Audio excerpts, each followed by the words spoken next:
dari awal acara sampai selesai. Selamat datang kepada seluruh peserta di acara Assembly 16 Ya, yang bertemakan IT Security Awareness.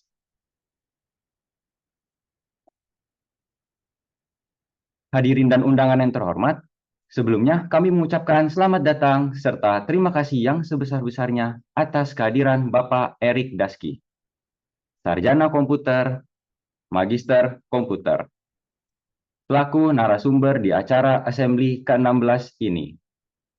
Para peserta Assembly dan Badan Eksekutif Mahasiswa.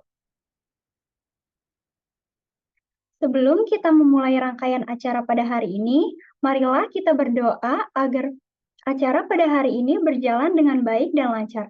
Doa akan dipimpin oleh Ibu Sabda Imani Rubiarko, Sarjana Ekonomi, Magister Teknik, Magister Manajemen.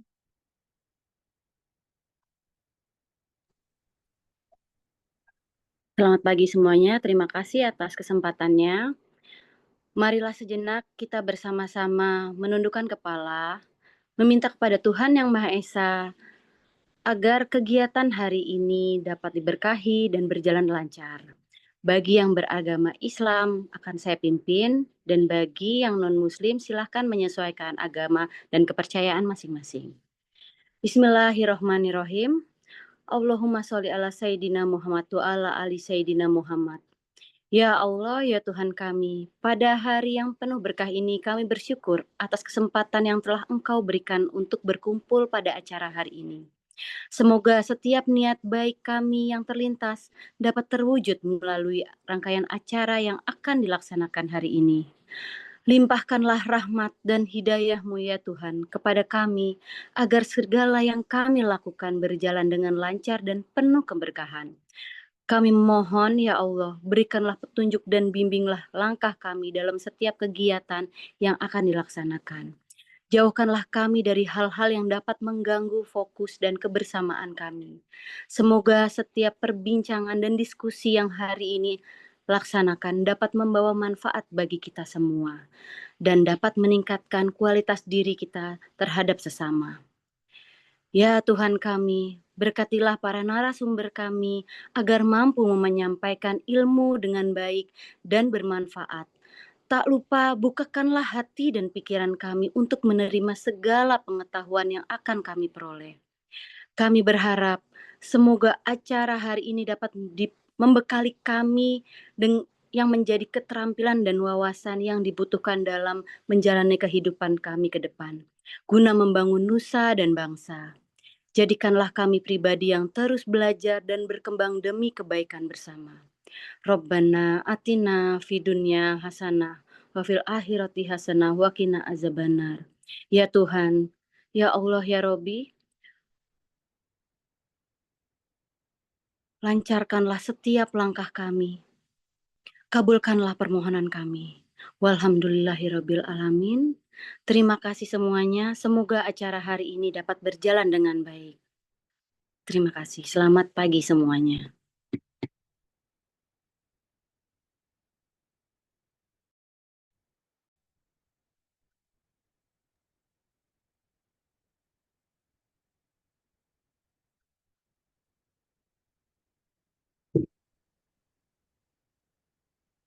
Terima kasih kepada Bu Sabda Imani Rubiarko yang telah memimpin doa untuk acara Assembly pada hari ini.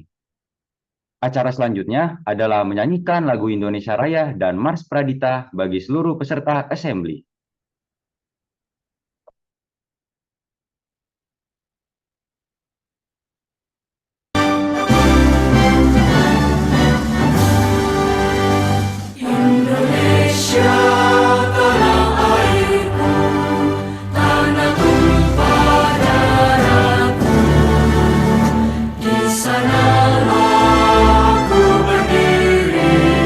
Jadi pandu ibuku.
Universitas Pradita untuk Indonesia.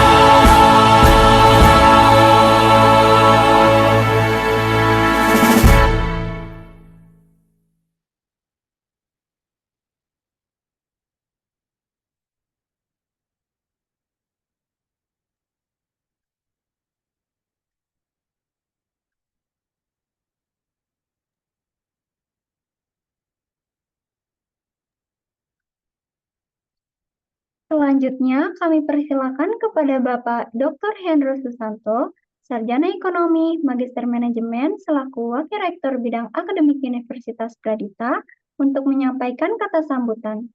Kepada Bapak Hendro, waktu dan tempat kami persilakan. Baik, terima kasih. Selamat pagi, suara saya terdengarkah di sana? Halo, suara saya terdengarkah? Terdengar, Pak. Baik. Jadi Terdengar, biar Pak. ada dua arah ya. Dari tadi saya merasa komunikasinya tidak dua arah. Baik. Selamat pagi semuanya. Senang hari ini saya bisa hadir di acara assembly ya. Terima kasih sudah hadir Pak Daski, Bu Sabda, Pak William, dan tentu seluruh panitia dari BEM gitu ya. Ini adalah satu acara yang saya apresiasi sekali. Kenapa? Karena ini adalah acara yang memang dirancang untuk bisa diikuti oleh seluruh mahasiswa Pradita. Dan kemarin saya bertanya topik apa yang akan dibicarakan pada hari ini, yaitu tentang IT Security Awareness. Nah, rekan-rekan mahasiswa dan Bapak Ibu, kita itu memiliki satu visi di dalam Universitas Pradita. Nah, salah satu yang menjadi kekasan dari visi kita adalah bagaimana kita ingin mencetak generasi muda yang punya kekasan, yaitu pada unsur budi pekerti. Itu yang terus-menerus akan kita lakukan, baik di dalam kegiatan ada di dalam perkuliahan maupun kegiatan-kegiatan di dalam kemahasiswaan. Nah, saya kemarin beserta yayasan itu mencanangkan 6 pilar agar visi dan misi dari Universitas Pradita itu bisa tercapai. Salah satu pilarnya itu adalah digital competence. Apa artinya? Bahwa nantinya diharapkan mahasiswa Pradita itu sangat punya skill di bidang IT. Karena kalau kita lihat seluruh aspek kehidupan kita itu tidak mungkin bisa dilepaskan dari yang namanya kemajuan teknologi. Tetapi ada satu hal yang perlu kita waspadai. Semakin maju satu teknologi, ternyata dampak negatifnya juga semakin bertambah. Makanya saya bersyukur kalau hari ini ada kegiatan ini adalah salah satu kegiatan yang saya sangat support. Kenapa? Karena ini adalah salah satu kegiatan yang mengimplementasikan 6 pilar yang kami canangkan. Yaitu yang tadi saya katakan pilar digital competence. Nah, semoga di dalam acara ini semua mahasiswa itu paham apa itu IT, yang sudah menjadi bagian dari kehidupan kita, tetapi juga paham bahwa ada ekses negatif yang perlu diwaspadai. Masalah pencurian data, masalah juga hal-hal yang mungkin perlu disadarkan bahwa apalagi mahasiswa, anak-anak muda, tidak pernah lepas dari yang namanya sosial media. Ya kan? Kita tidak pernah bisa lepas dari yang namanya Instagram, TikTok. Kalau zaman saya masih ada Facebook gitu ya. Nah, kadangkala kebebasan berekspresi, kelupaan satu hal. Pada saat kita berekspresi itu adalah ranah pribadi, tetapi ketika pendapat kita, postingan kita udah di-share, itu menjadi ranah publik. Nah, kadangkala hal-hal apa yang kita share, apa yang kita ungkapkan, bisa jadi itu tidak sesuai dengan koridor-koridor yang ada. Nah, maka acara hari ini saya senang, termasuk juga nanti harus berhati-hati di dalam penggunaan internet banking, QRIS, atau sesuatu yang memang membutuhkan data-data pribadi untuk kita share. Sehingga saya mengucapkan apresiasi kepada panitia, dan saya berharap acara ini berjalan dengan baik sampai nanti jam 12 ya. Semoga berjalan dengan lancar, mahasiswa mendapatkan manfaat, dan kemudian itu menjadi bekal di dalam menjalani kehidupan. Dengan demikian, Pada kesempatan ini, izinkan saya membuka acara assembly. Semoga acara ini boleh berjalan dengan baik dan lancar, dan kita semua mendapatkan berkat kebaikan. Terima kasih.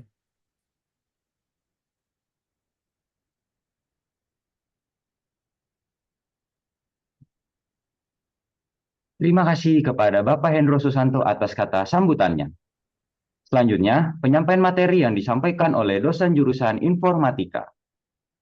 Materi kali ini akan disampaikan oleh Bapak Erik Daski, Sarjana Komputer, Magister Komputer, mengenai IT Security Awareness. Kepada Bapak Erik Daski, waktu dan tempat kami persilakan.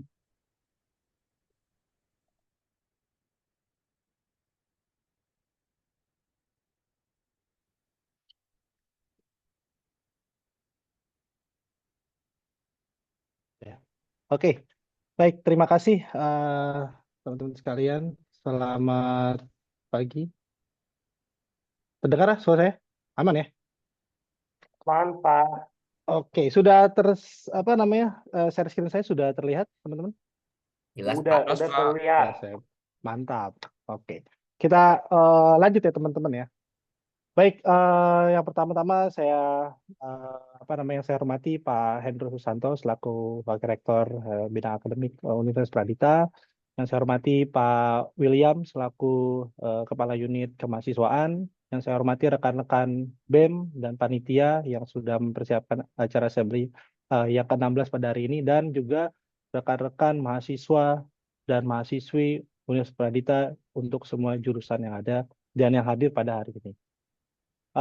Tentunya saya mengucapkan terima kasih kepada teman-teman BEM dan juga panitia yang sudah menyelenggarakan kegiatan ini, yaitu hari yang saat ini bertema dengan IT Security Awareness. Nah, ini nanti saya akan beberapa saat akan memberikan materi tentang IT Security Awareness. Nah, supaya nanti kita ada feedback ya teman-teman ya, atau interaksi kita berdua, dengan teman-teman. Saya harapkan teman-teman juga melakukan ini ya, ini ada file yang saya lampirkan di message Zoom, supaya teman-teman nanti bisa lihat materi yang saya sampaikan juga, dan juga di situ ada sedikit polling gitu. Nah, mungkin nanti kita akan melihat polling-polling yang ada di per slide-nya gitu. Oke, apakah sudah dapat semua teman-teman? Udah bisa klik semua materi Canva-nya? Itu tinggal diklik aja kok. Kalau teman-teman pakai laptop tinggal klik aja, kalau pakai device tinggal klik aja, atau teman panitia juga kalau mau ikutan juga silakan, bisa tinggal klik saja. Oke, saya lanjutkan untuk materi IT Security Awareness. Mudah-mudahan nanti di akhir teman-teman mendapatkan manfaat dari materi ini. Oke, nah ini untuk training outline-nya ya teman-teman, nanti ada pendahuluan, kemudian juga ada perihal namanya Cyber Six, kemudian ada ancaman umum terhadap keamanan IT itu seperti apa, khususnya untuk mahasiswa ya, kemudian praktik keamanan yang harus diketahui. Nah, kemudian yang kenapa? Sudah terlihat belum itunya share screen-nya? Sudah terlihat kan ya? Teman-teman panitia udah aman? Udah ya, oke. Nah, ini ada capaian pembelajaran nih buat teman-teman yang nanti paling tidak ini kan kalau tidak salah satu SKS ya, atau 2 SKS lah kita kalau di pembelajaran perkuliahan ya teman-teman ya. Nah, ini teman-teman nanti bisa mendapatkan pembelajaran apa di sini yang mampu mengenali ancaman keamanan cyber yang secara umum. Itu bisa saja namanya ada phishing, malware, ransomware, dan juga nanti tentang cyberbullying, kemudian pengamanan di dunia cyber seperti apa, dan memahami pentingnya menjaga keamanan informasi. Nah, kemudian peserta juga dapat mengimplementasi dari hasil-hasil ancaman-ancamannya, dan juga bagaimana cara mitigasinya, yaitu ada langkah-langkah sederhana untuk melindungi data, dan juga seperti membuat kata sandi yang kuat, mengenali email phishing, dan juga penggunaan perangkat device yang aman di lingkungan kerja ataupun di lingkungan perkuliahan. Nah, kira-kira. Nah, ini sebelum masuk ke lebih jauh, boleh teman-teman memberikan voting, apakah teman-teman pernah mengikuti training atau mendapatkan materi mengenai IT security awareness sebelumnya. Boleh diklik sudah atau belum. Silakan. Boleh dilihat, kalau sudah, klik sudah, kalau belum pernah, klik belum pernah. Bisa dilakukan teman-teman? Udah ya, oh, udah ada nih. Oke, nanti kita bisa lihat. Oke, kalau berarti ada yang sudah pernah, ada 22%, ya, ada yang belum pernah 78%. Berarti banyak yang belum pernah nih. Kayaknya yang sudah pernah nih anak-anak informatika nih sama anak-anak SI. Oke, kalau gitu pelatihan ini bisa dilanjutkan ya karena 78% atau hampir 80% yang belum pernah mendapatkan training atau mendengarkan IT security awareness. Oke, nah ini sedikit pendahuluan teman-teman ya. Apa itu security awareness? Nah, sebenarnya kalau secara definisi security awareness itu adalah awareness itu kan berarti kesadaran ya atau pemahaman. Nah, di sini kesadaran dan pemahaman seorang individu atau bahkan organisasi tentang ancaman keamanan cyber serta langkah-langkah yang diambil ya untuk melindungi informasi digital. Nah, ancamannya seperti apa? Pasti ada yang namanya peretasan, pencurian identitas, kemudian malware, pencurian data banyak ya, ada bisa identitas, data kesehatan, data perbankan dan sebagainya, dan serangan cyber lainnya. Nah, tujuannya untuk apa? Tujuannya itu ya pasti untuk meningkatkan kesadaran dan juga meningkatkan keterampilan seseorang ya individu itu sendiri dalam menghadapi ancaman cyber.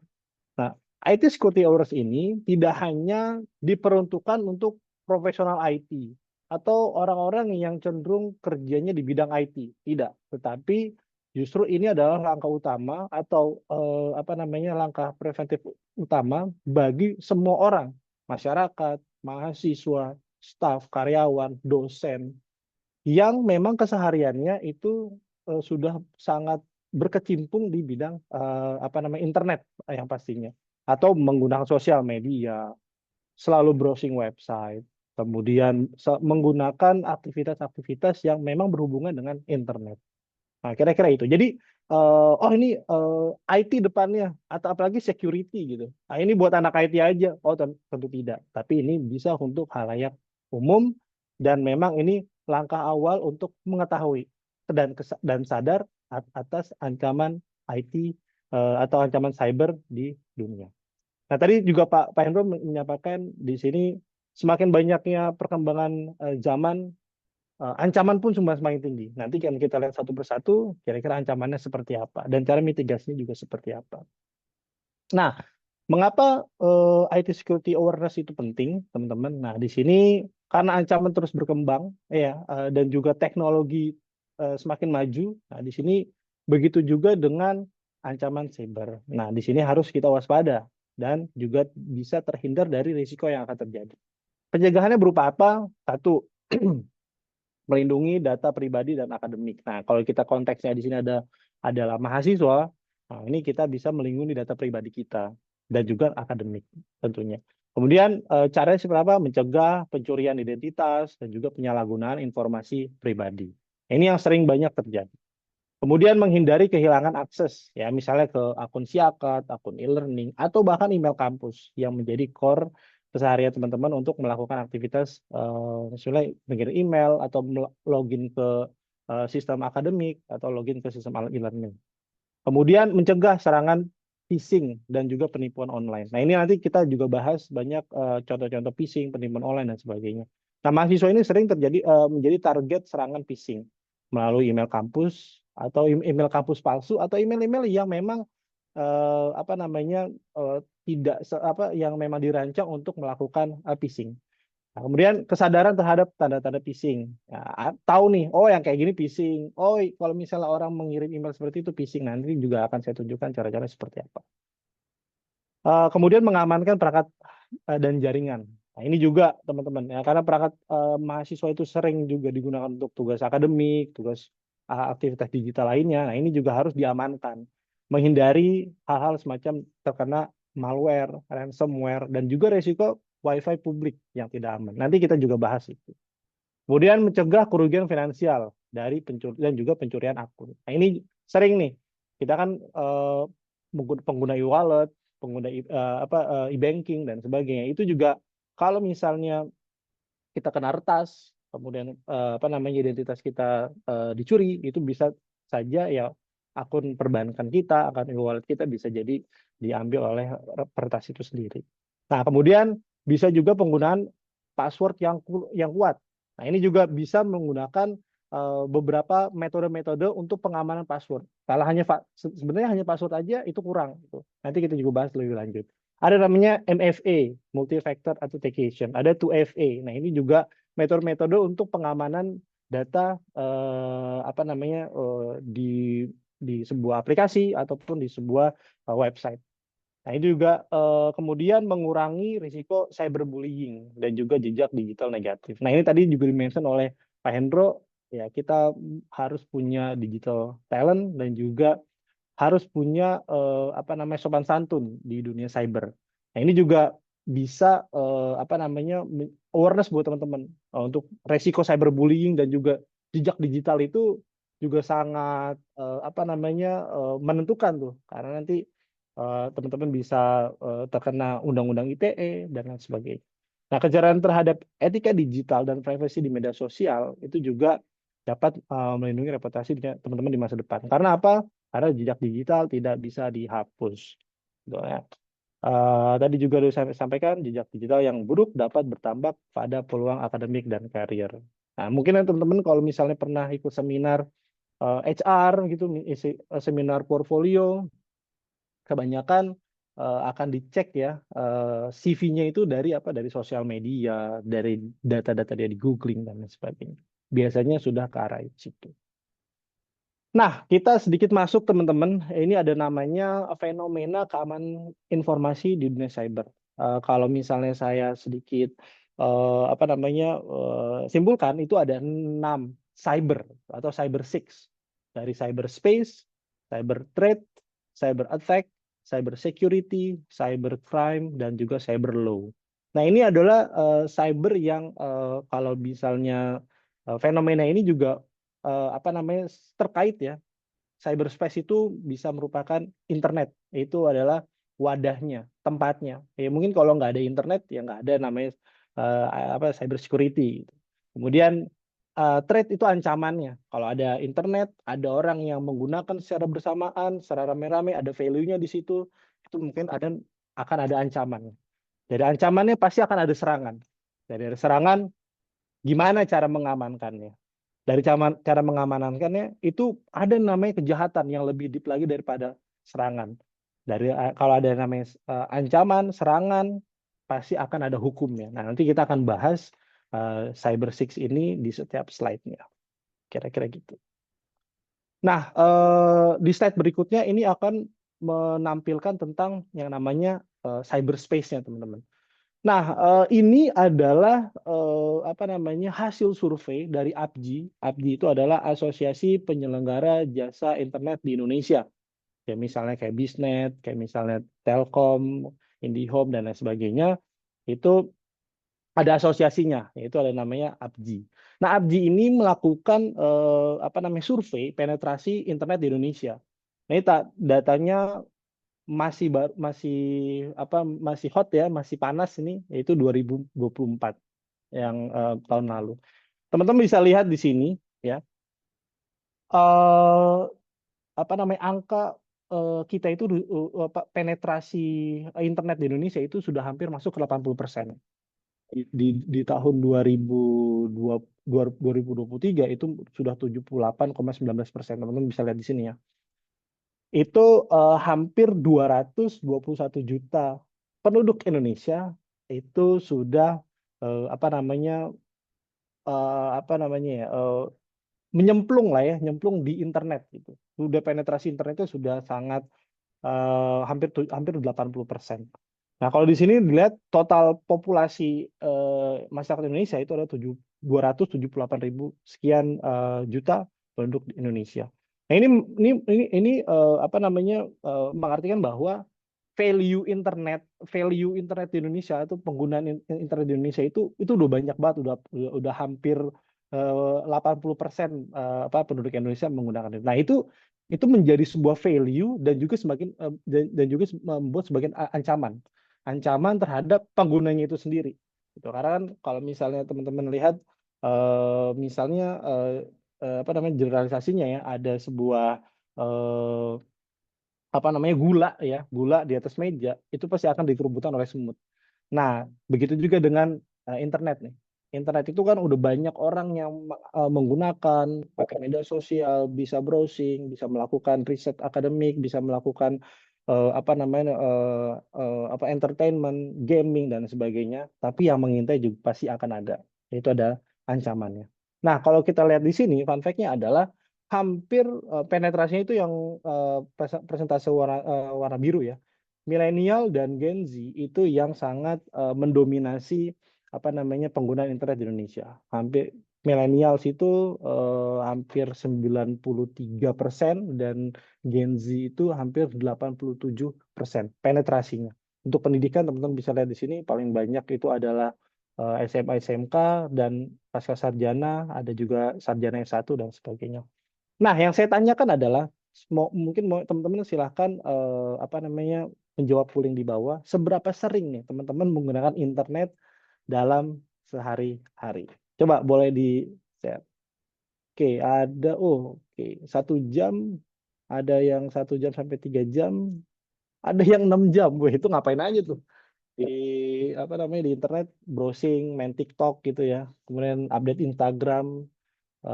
Saya harap sih ini ya buka Siakat, buka e-learning dan sebagainya gitu. Karena di sini paling banyak itu adalah 6 jam ya, 6 jam lebih.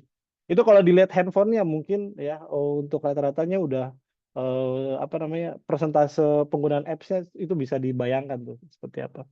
Oke, berarti hampir 48% 6 jam. Nah, ini menjadi apa namanya ancaman juga teman-teman kalau apa namanya berlama-lama menggunakan handphone atau media sosial. Kalau misalnya menggunakan secara akademik sih harusnya masih normal. Oke, nah kita masuk ke threat ancaman. Nah, di sini saya apa namanya mendapatkan informasi ada 15 threat ya di cybersecurity di tahun 2024. Di sini ada top 15 ya, top 15.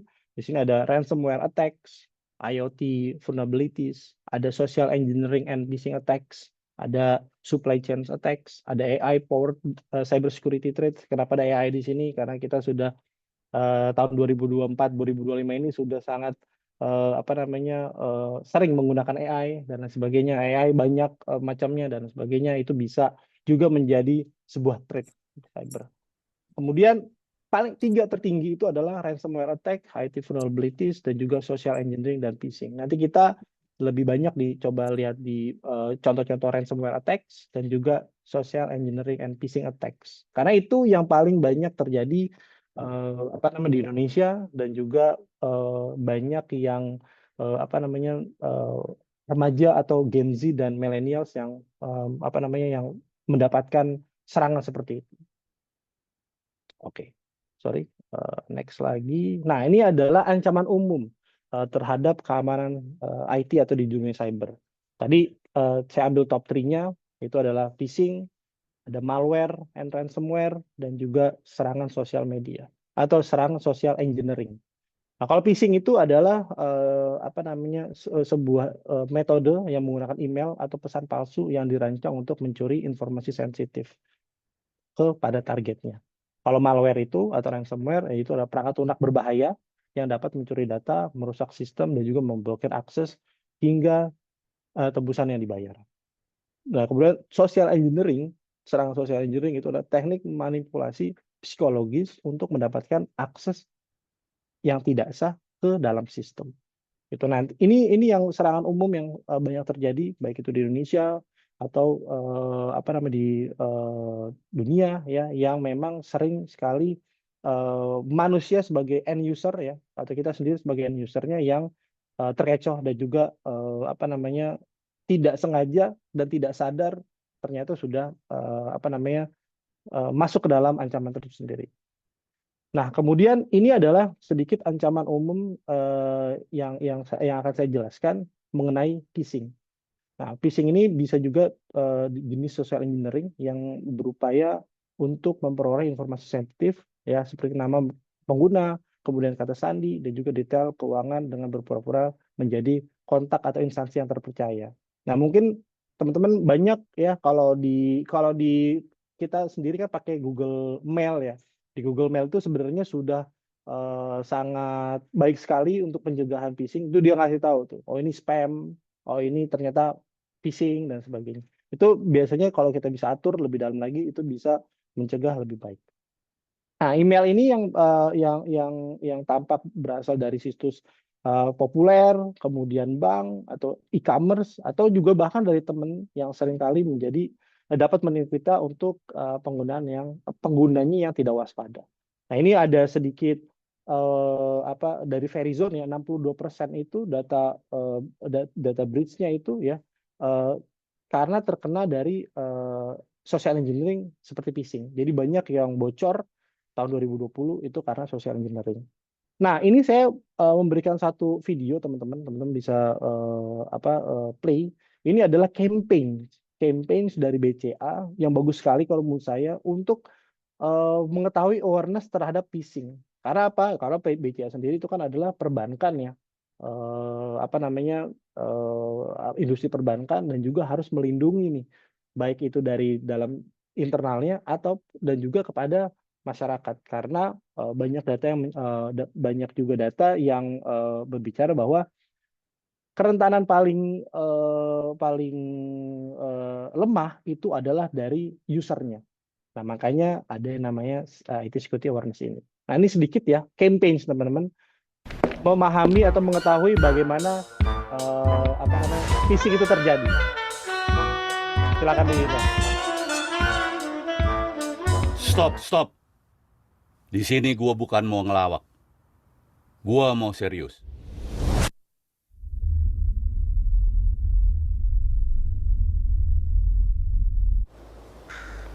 Memancing itu punya prinsip-prinsip dasar. Ikan nggak tahu di sekitarnya ada pemancing. Ikan nggak tahu kalau pemancing tahu mereka ada di mana, sedang apa, dan ingin apa. Padahal mereka sedang diincar. Pemancing punya banyak umpan, tinggal pilih mana yang cocok. Lempar ke tengah-tengah mereka.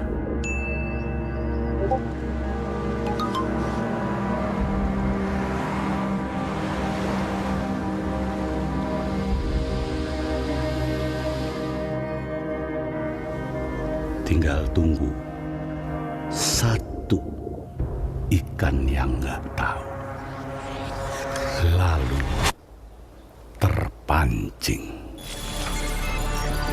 Tahu-tahu data pribadi mereka sudah dirampas.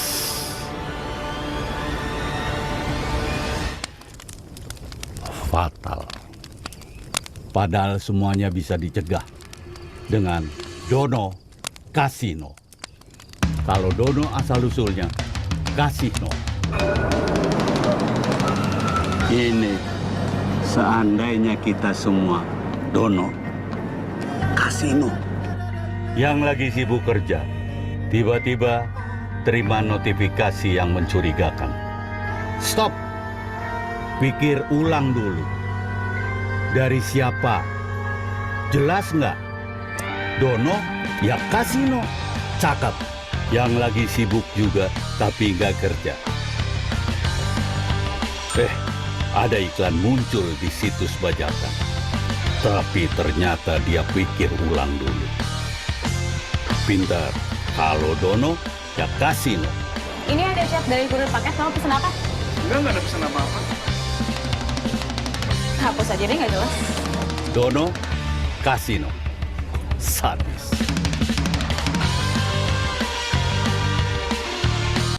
Nah, itu contoh campaign teman-teman. Nanti kalau teman-teman mau lebih lengkapnya lagi bisa di YouTube ada. Nah, ini yang memberikan kesadaran ya bagi masyarakat umum bahwa phishing tuh kayak gitu tuh. Jadi bisa pura-pura, bisa juga apa namanya menjadi orang lain, dia impersonate, dia juga pretexting. Pretexting itu tadi tuh yang dia apa memberikan seolah-olah tuh dari orang lain ya dia mengharapkan untuk mendownload PDF, image ataupun bahkan link. Nah, kira-kira gitu. Phishing itu nggak hanya masuk ke email, tapi juga bisa ke chat sekarang, WhatsApp paling sering, kemudian bisa ke sosial media lainnya. Kira-kira seperti itu. Oke, saya next sedikit. Nah, ini adalah contoh teman-teman ya. Ini saya dapatkan dari penelitian dari teman-teman, ada salah satu teman-teman informatika juga melakukan penelitian ini. Studi case-nya melakukan social engineering. Dia menggunakan metode pretexting, impersonation, dan juga phishing. Ini contoh-contohnya nih, yang makanya saya blur sedikit karena waktu itu menjadi apa namanya sensitif ya nantinya. Nah, ini contoh. Dia melakukan pretexting. Pretexting itu kayak tadi tuh. Dia sebar di sosial media, dia sebar di Discord, dia sebar di apa namanya akun-akun palsu gitu. Untuk apa? Untuk motifnya itu adalah meningkatkan level game mobile tertentu. Kayak misal ML, PUBG, mobile dan lain sebagainya. Ini dia nyoba nih. Kira-kira masyarakat itu atau orang-orang yang suka main game dan lain sebagainya itu aware nggak sih kalau kayak gini tuh datanya bisa diambil loh kayak gitu. Nah, dia nyebar ke beberapa untuk misalnya satu di joki, kemudian satu misalnya di apa ya namanya istilahnya. Jadi dia mau levelnya naik lah gitu ya. Kalau PUBG itu bisa chicken dinner kayak gitu dan sebagainya. Atau kalau ML bisa savage ya atau apalah yang namanya istilah saya nggak tahu tuh. Nah, kira-kira gini. Nah, ternyata banyak juga yang kejaring. Oh, banyak juga yang minta untuk diambil dan ternyata dilihat dari akunnya itu masuk ke sosial medianya dia. Emailnya itu sosial medianya aktif, kemudian itu dia selalu aktif menggunakannya dan itu relate dengan akun dari game online itu. Nah, ini melihat bahwa oh ternyata ya nggak sadar-sadar amat ini masyarakat kita kayak gitu. Nanti kita bisa cek. Nah, ini contohnya ya, ini dia sebar, habis itu dia dapat data, kemudian dia masukkan ke dalam apa namanya ke dalam kredensial di Facebook. Ternyata dia nyambungin linknya ke Facebook atau ke Google. Nanti habis itu langsung masuk dia verifikasi, dia bisa langsung masuk ke dalam gamenya.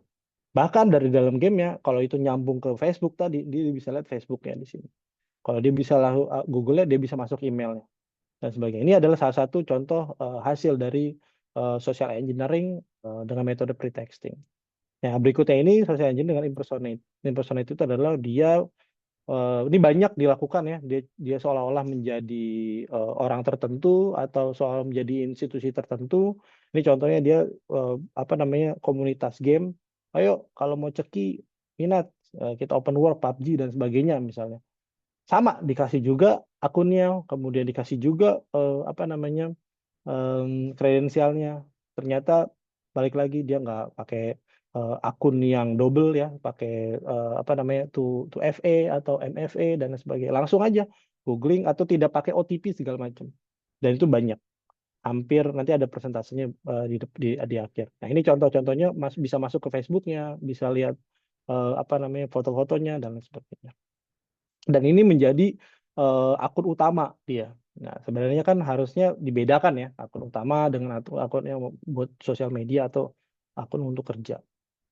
Nah, yang terakhir dia lakukan phishing. Phishingnya adalah dia kasih link, kemudian ada nggak sih ini yang mau coba untuk dapat giveaway, harus masukin apa namanya sesuatu di situ. Ternyata dapat hasilnya dan ini juga hasil dari apa namanya apa mendapatkan kredensialnya itu sendiri.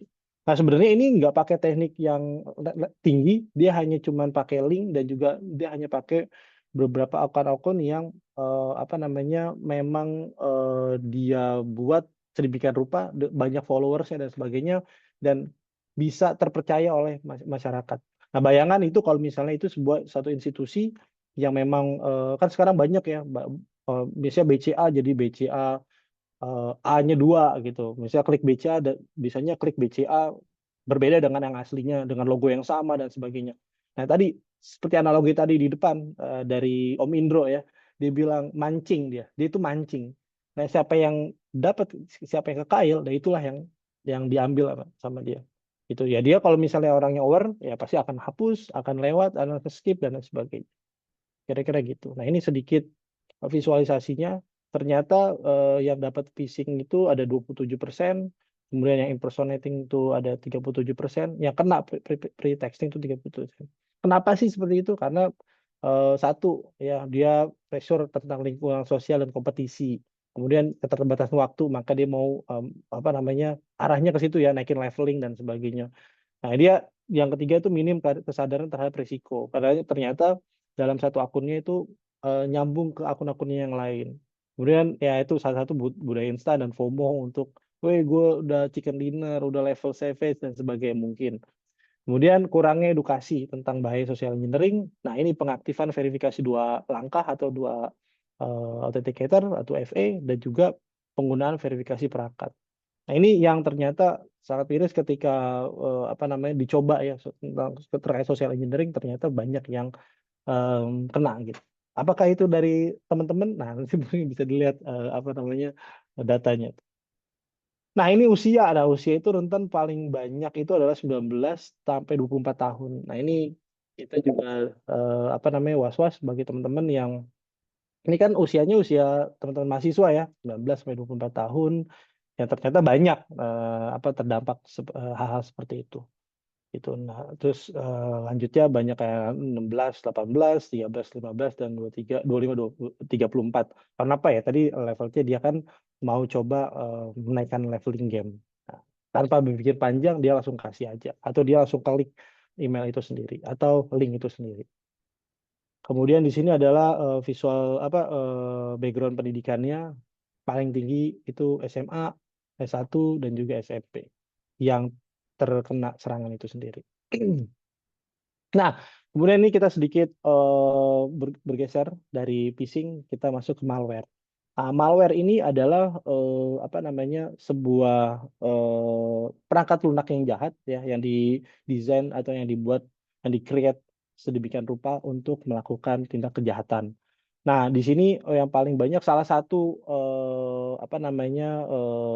malware yang sangat paling terkenal itu adalah WannaCry. WannaCry itu adalah malware yang menyerang sistem komputer di seluruh dunia pada tahun 2017. Nah, WannaCry itu adalah jenisnya ransomware yang memanfaatkan celah keamanan Windows untuk menyebarkan dan menginfeksi. Nah, di sini banyak ya korban-korbannya, dan biasanya kalau yang sejenis ransomware seperti WannaCry, ransomware dan sebagainya, Lockbit, itu biasanya akan minta retas. Nah, gitu. Akan minta tebusan berupa uang atau Bitcoin dan lain sebagainya. Nah, kalau jenis-jenis malware, teman-teman, salah satunya yang tadi ya, ransomware, kemudian WannaCry dan sebagainya, itu ada virus, ada juga Trojan, ada juga worm, ada juga adware, dan juga ada spyware. Nah, kalau yang mungkin nih yang sering teman-teman dapatkan ya, itu biasanya adware. Adware tuh dari mana? Dari iklan. Software iklan yang secara langsung, misalnya teman-teman sedang akses LK21, Indo XX1, nah itu biasanya ada adware di situ.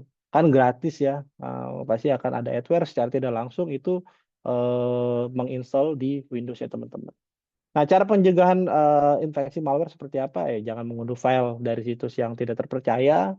Ya, krekan tuh ya janganlah ya. Kemudian jangan jangan mengklik iklan pop up yang mencurigakan kayak tadi tuh ya. Ya, kalau misalnya teman-teman pakai LK ya, harusnya nggak boleh ya pakai LK21, pakai Indo XX1. Itu karena jatuhnya pembajakan.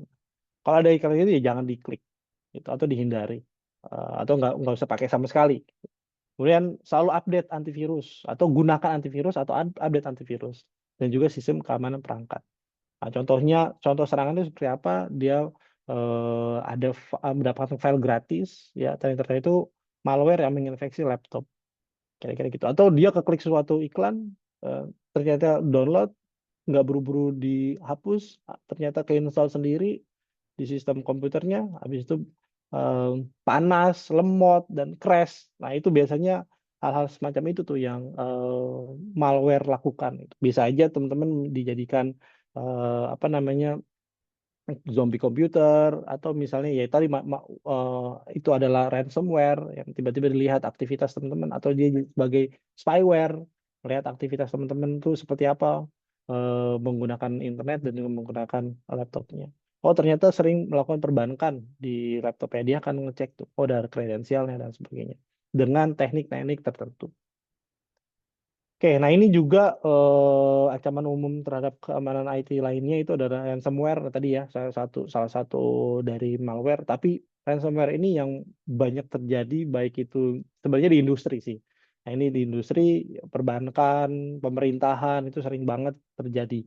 Akhir-akhir ini kasus Lockbit, sorry, itu apa namanya kena tuh dengan korbannya Lockbit. Jadi enkripsi datanya, kemudian minta tebusan. Nah, ini juga salah satu nih. Paling banyak dikenanya di Windows, di operating system Windows. Nah, ini ada juga apa namanya terkait beritanya. Nah, kemudian yang ini adalah teman-teman juga harus menyadari bahaya cyberbullying dan juga etika digital. Nah, tadi sudah persis dimention oleh Pak Hendro bahwa kita teman-teman sebagai mahasiswa juga sering melakukan kegiatan di media sosial, forum online. Nah, ini teman-teman dengan adanya IT security awareness itu juga tahu bahayanya cyberbullying, tahu bagaimana beretika di digital gitu. Karena nanti dampak-dampaknya banyak. Ancamannya apa? Satu, misalnya komentar, unggahan, atau interaksi online yang negatif bisa berdampak buruk terhadap reputasi seseorang di dunia nyata. Karena itu impact-nya sangat terasa sekali. Itu walaupun saya tahu pasti teman-teman menggunakan second account, menggunakan anonymous kayak gitu dan sebagainya.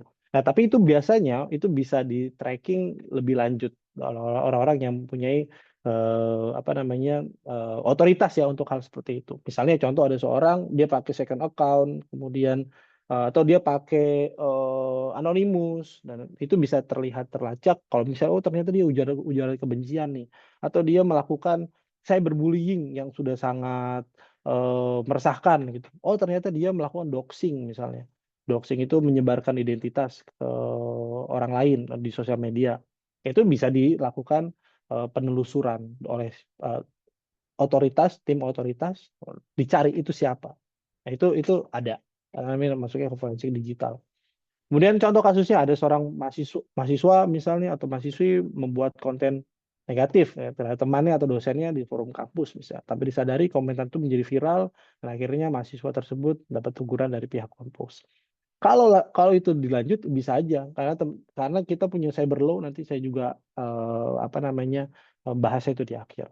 Solusinya gimana? Teman-teman harus berhati-hati dalam berbicara atau bermedia sosial, gunakan kata bahasa yang sopan, kemudian pahami bahwa jejak digital sulit untuk dihapus. Itu walaupun teman-teman melakukan anonymous. Ya sekarang banyak lah ya jejak digital yang sekarang apa namanya akun-akun yang tiba-tiba naik ya, ternyata itu siapa dan sebagainya. Nah, itu mengartikan bahwa jejak digital itu tidak bisa dihapus. Kira-kira seperti itu. Nah, ini kemudian adalah praktik keamanan yang harus diketahui. Jadi saya di awal juga sudah mention kepada teman-teman harus kalau ada ancaman, ada attack-nya, ya, ada cyberspace-nya. Nah, ini juga teman-teman harus melakukan pengamanannya, harus tahu ngamaninnya gimana. Itu masuknya ke cyber security. Nah, pertama bisa melakukan backup data, update, kemudian manajemen password, kemudian melakukan metode-metode autentifikasi ya, 2 arah atau 2 langkah atau multi langkah. Yang pertama bisa pakai backup data, manajemen password, dan juga 2FA atau MFA. Nah, itu seperti apa? Nah, teman-teman yang pertama adalah backup data. Nah, teman-teman harus lakukan pencadangan data untuk melindungi data yang teman-teman punya. Nah, ini karena apa? Tidak ada tingkat perlindungan yang sempurna. Walaupun dia pakai antivirus, ternyata antivirusnya, oh ya saya pakai antivirus kok, tapi antivirusnya nggak pernah diupdate. Antivirusnya nggak pernah apa namanya ternyata yang bajakan dan sebagainya. Itu juga sama aja kosong juga backup datanya yang dia misalnya ketembus ya di backup datanya juga akan diambil dan sebagainya. Kemudian jadi tidak ada perlindungan yang sempurna. Ya teman-teman harus backup di suatu tempat. Gitu. Satu-satunya perlindungan yang terjamin dari ransomware itu adalah backup data. Kemudian media backup tidak boleh selalu terhubung dengan internet. Kemudian lakukan pengujian backup data, melakukan restore dan sebagainya. Medianya apa saja banyak, bisa media fisik, itu online backup, bisa HDD, bisa SSD, bisa USB drive, bisa optic disk, kalau masih ada tuh optic disk, atau floppy disk A dan sebagainya. Itu fisik. Kalau media cloud ada online backup, bisa pakai Google Drive, Dropbox, OneDrive, iCloud dan sebagainya. Kemudian media jaringan ini biasanya kalau yang jaringan lebih ke institusi ya, dia pakai NAS ya, NAS Network Attached Storage, dia pakai storage area network dan juga banyak. Ini lebih ke jaringan, biasanya ke institusi yang besar. Kemudian perangkat khusus, personal backup server dan sebagainya. Nah, mungkin kalau untuk teman-teman ya untuk backup itu bisa poin 1 dan juga poin 2.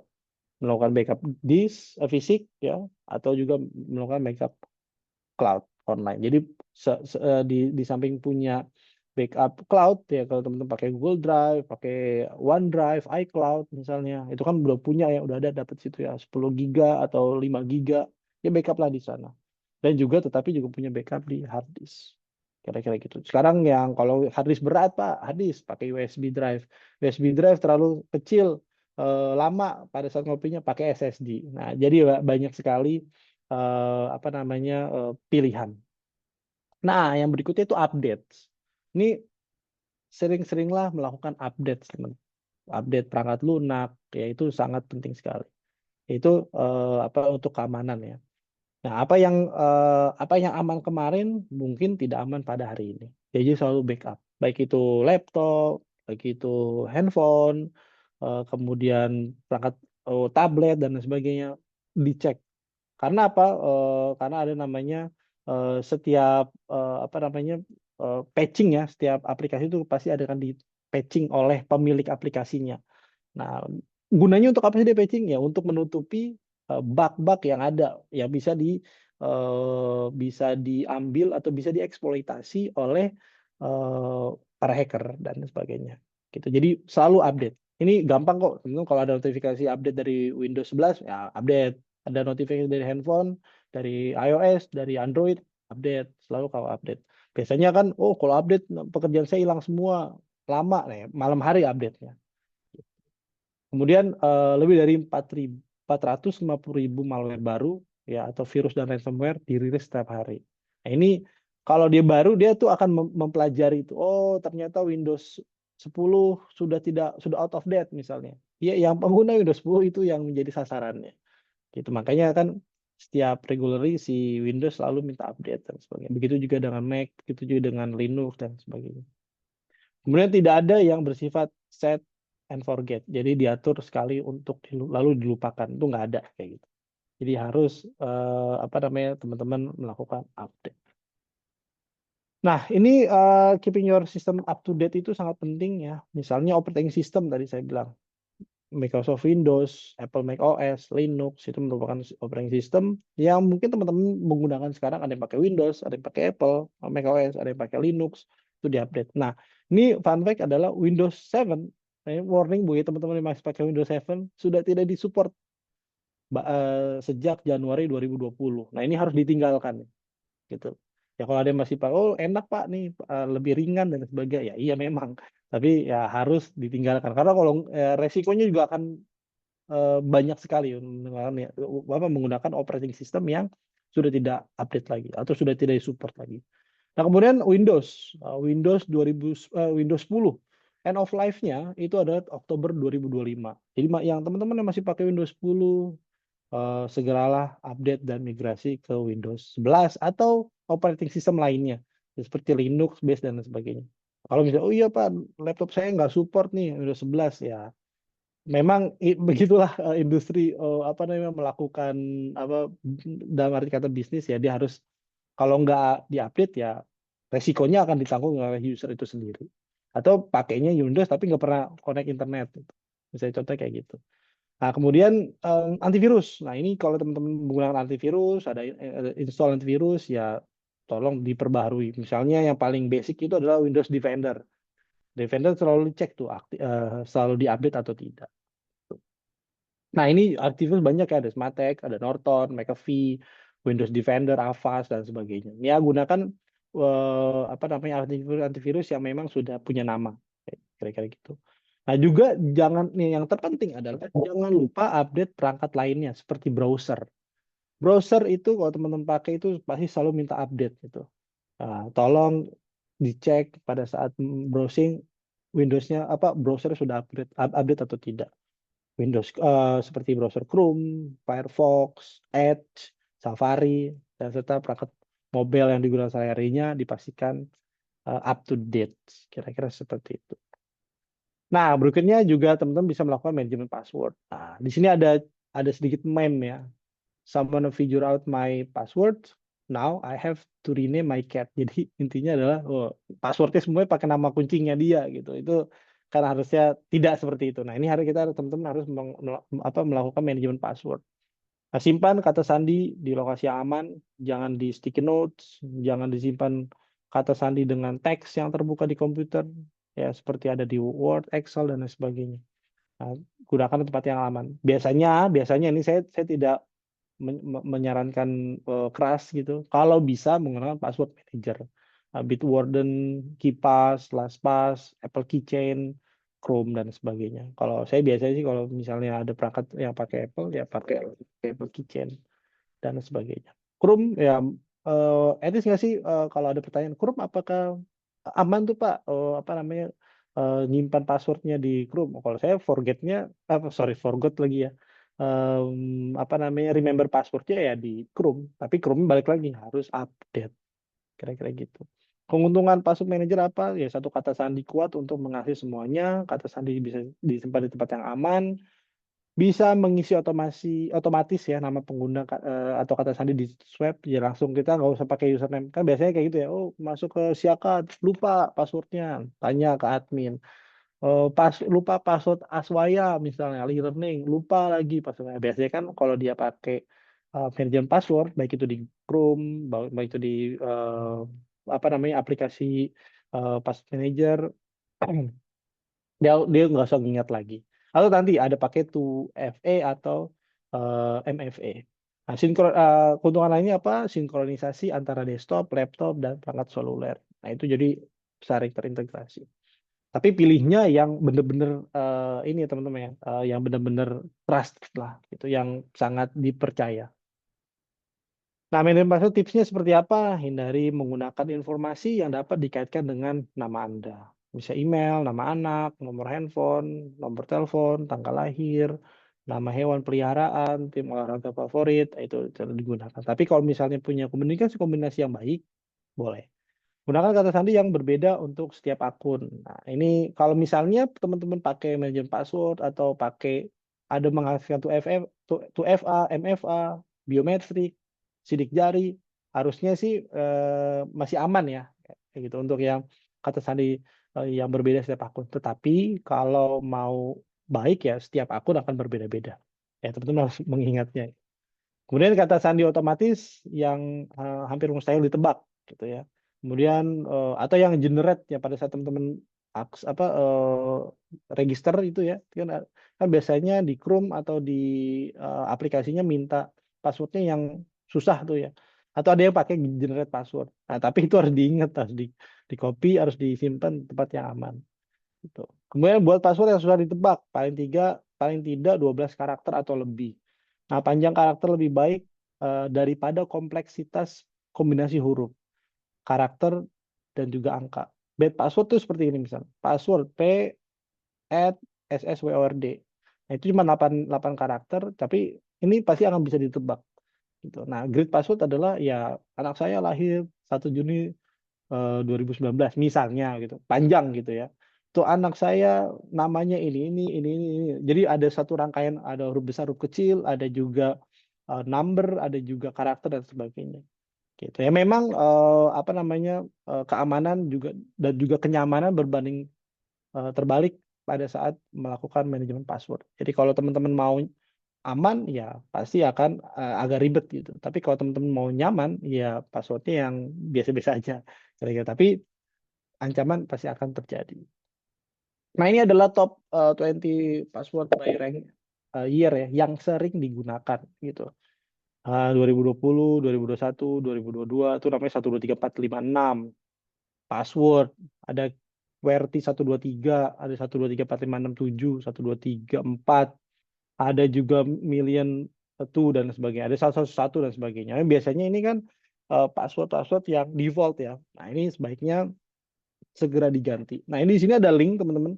Teman-teman bisa klik ini, mau tahu how secure my password. Nah, itu bisa coba cek di situ. Nah, harusnya sih aman di situ ya. Jadi cuma ngecek. Cara ngeceknya itu cuma gini. Kan kalau password itu karakter ya. Nah, karakter itu misalnya dari karakter itu kalau misalnya dihitung atau diukur, kalau bisa di brute force ya, kalau namanya di tekniknya informatika itu brute force, cyber security-nya itu berapa lama bisa di guess, bisa di bisa ditebak dan juga bisa didapatkan hasilnya gitu. Nah, biasanya kalau 1, 2, 3, 4, 5, 6 itu cuman 3 detik, misalnya password cuma 1 detik, atau bahkan 1, 2, 3 itu bisa cuman 0,001 detik gitu. Nah, itu kan karena kombinasi karakternya tidak ada. Nah, itu bisa teman-teman cek di situ. Nah, ini yang berikutnya ada metode juga namanya 2FA dan MFA. Nah, 2FA dan MFA itu adalah metode untuk memverifikasi identitas pengguna dengan menggunakan lebih dari satu faktor gitu. Nah, tujuannya itu untuk apa? Mencegah akses tidak sah ke akun dan sistem. 2FA itu singkatan dari autentikasi dua faktor atau two factor authenticator, sedangkan MFA adalah singkatan dari autentikasi multifaktor atau multi factor authentication. Nah, 2FA merupakan salah satu jenis dari MFA. Nah, perbedaannya apa? 2FA hanya menggunakan dua faktor autentikasi saja. Tapi kalau MFA bisa menggunakan lebih dari dua. Itu misalnya 2FA dan MFA. 2FA adalah MFA, tetapi tidak semua MFA ada 2FA. Apa saja yang dilakukan ini? Misalnya 2FA bisa melakukan menggunakan kata sandi dan juga kode OTP atau pakai autenticator code. Gitu. Misalnya, teman-teman masukin sebuah aplikasi, masukin kata sandi.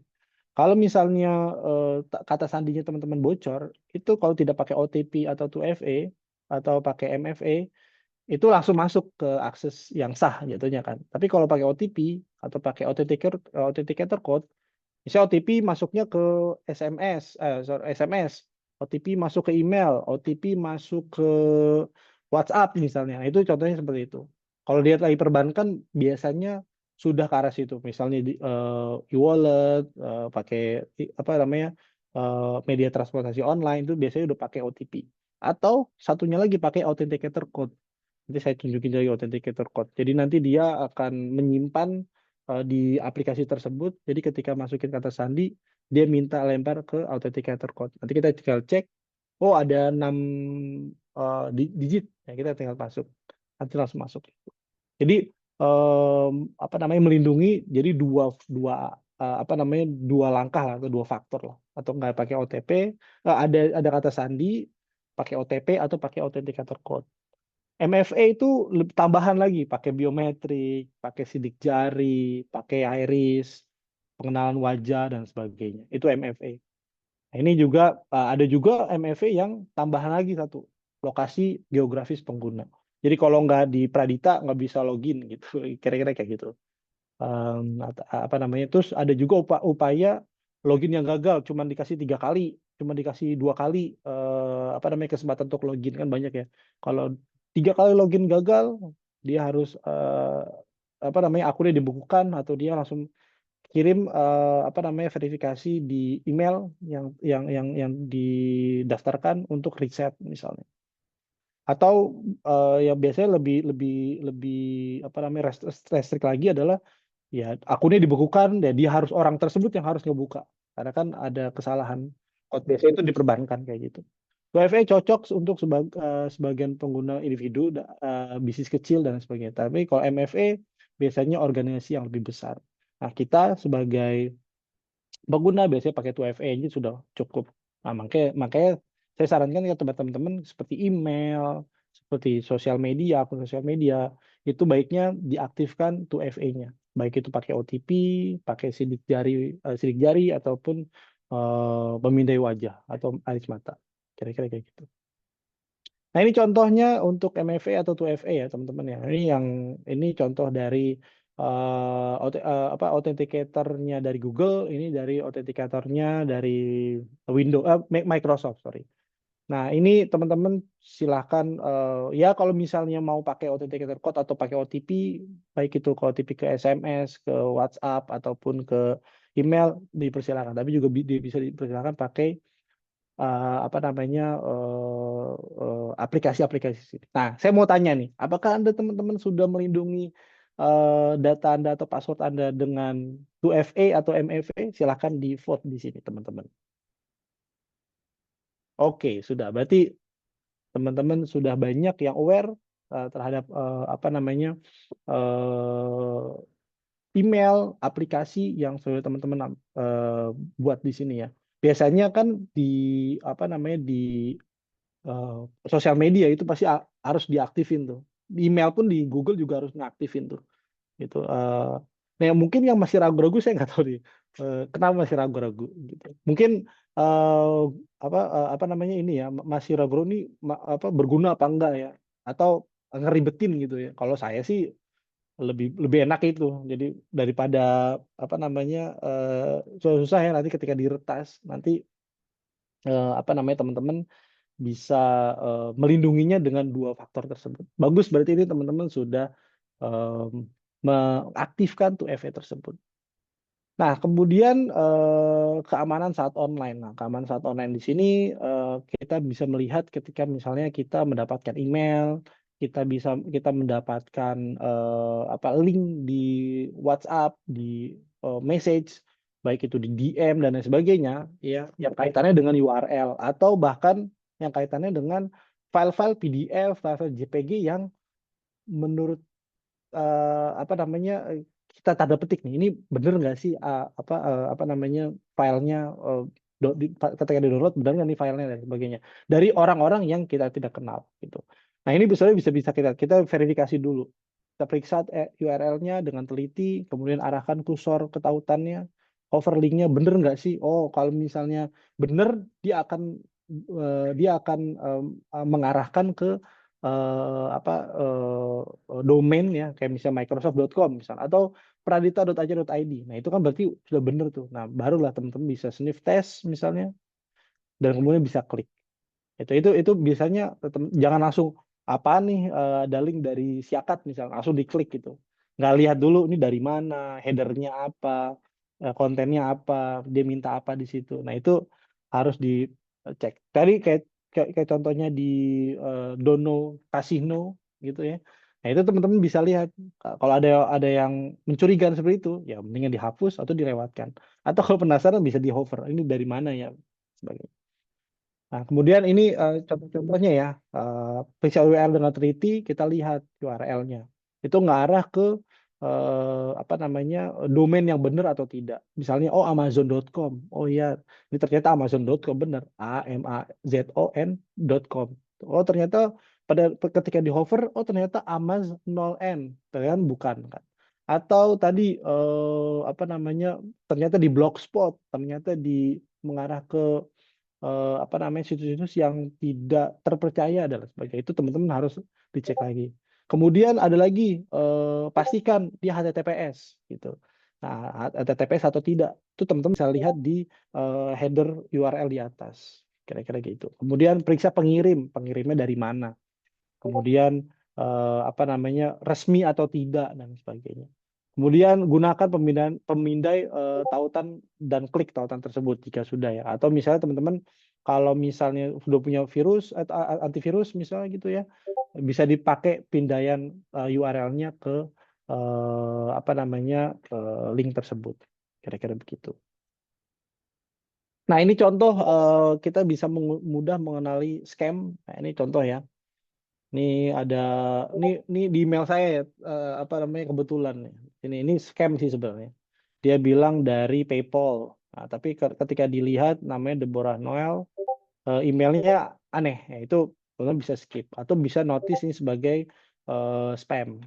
Kemudian ada lagi satu lagi, ini dari IT departemen. Ketika dilihat bodinya, kemudian dari emailnya, kan kita bisa lihat ya di sini emailnya. Emailnya dari reikkn2019@gmail.com ya, udah pasti bukan. Apalagi dia di sini bilang dari LinkedIn.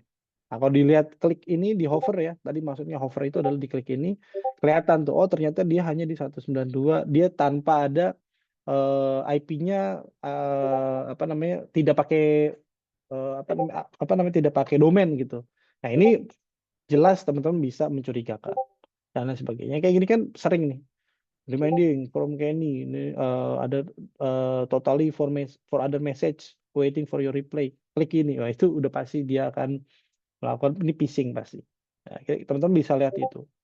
Atau lebih mudah dari headernya atau dari apa namanya from-nya, dari mana nih kira-kira gitu. Kemudian ini bisa lihat ya, ini contoh-contohnya juga. Hello, ini from tim text dan sebagainya. Ini harus ngapain? Nah, teman-teman bisa lihat di bodinya, ataupun di pengirimnya seperti apa. Untuk akun-akun yang tidak dikenal. Nah, ini ada satu lagi text message scam ya.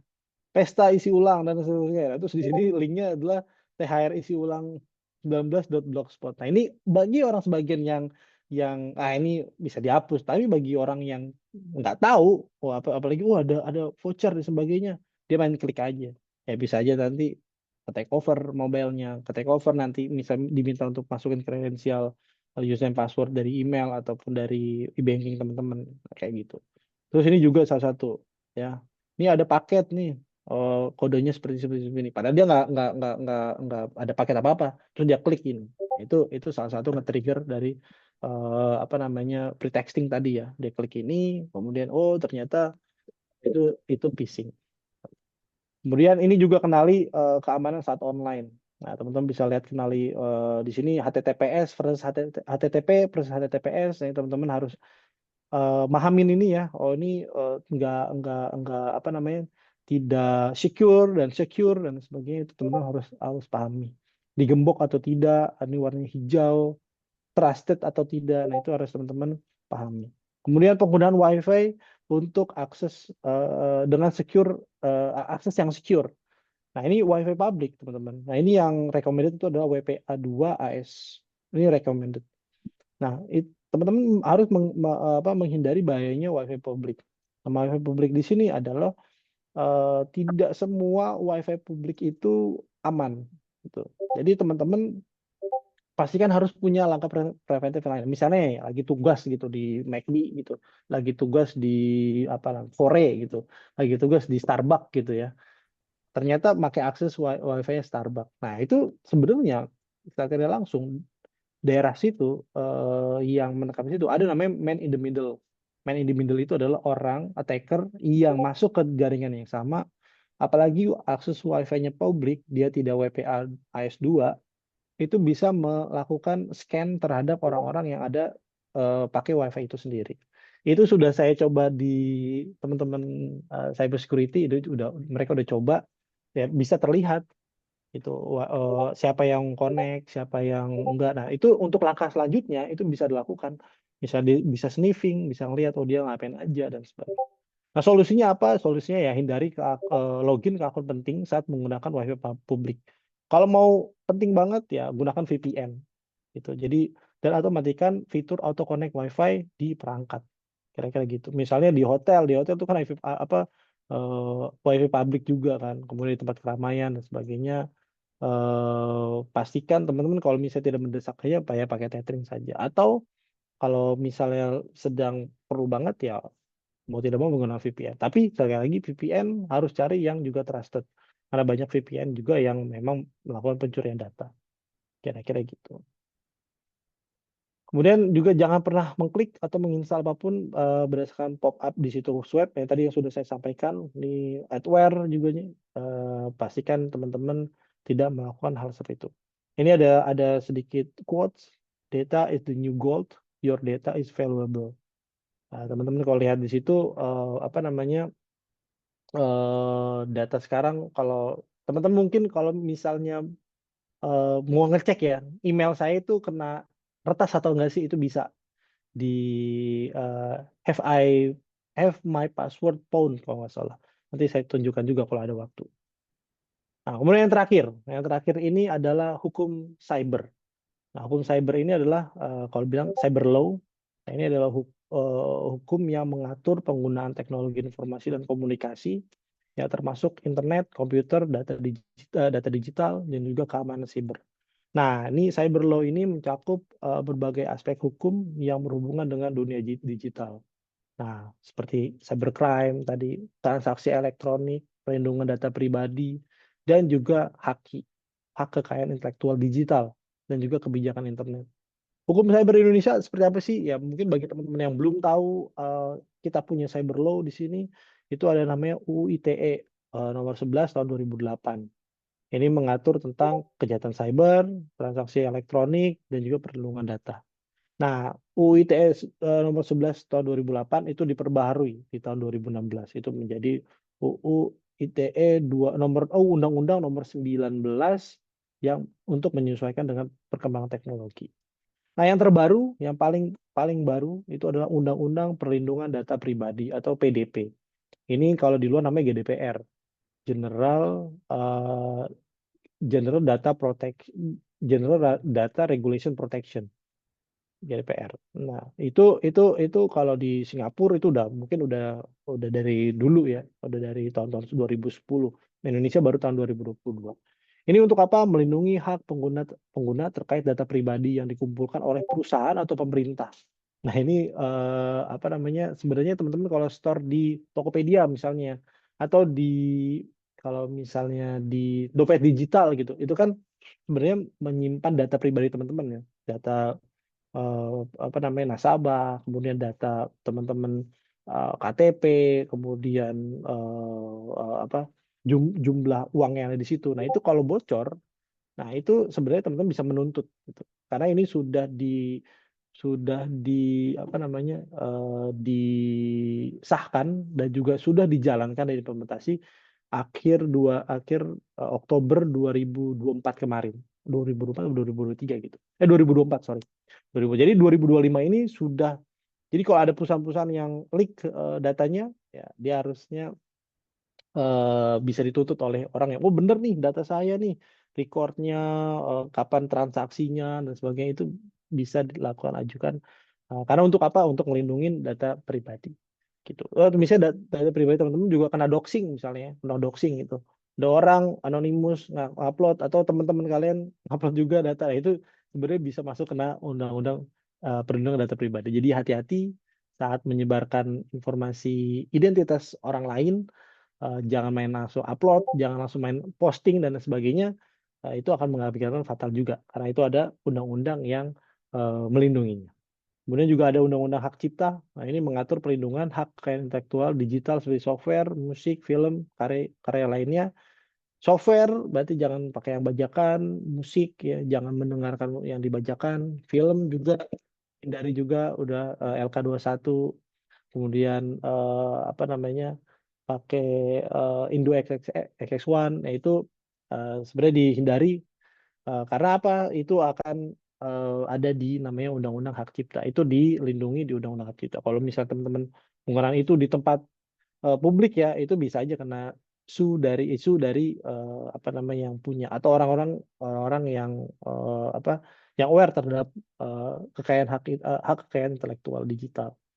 Kemudian yang berikutnya juga ada namanya Peraturan Pemerintah Nomor 71 tahun 2019 tentang penyelenggaraan sistem dan transaksi elektronik.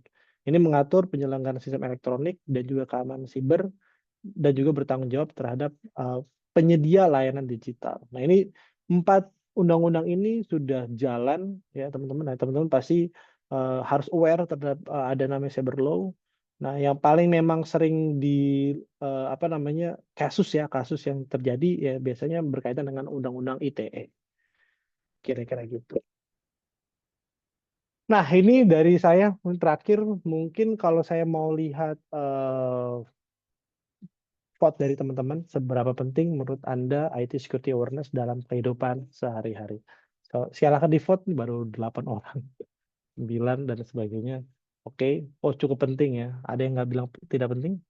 Mungkin terakhir saya mau kasih perlihatkan kepada teman-teman perihal ini sih namanya adalah contohnya ya.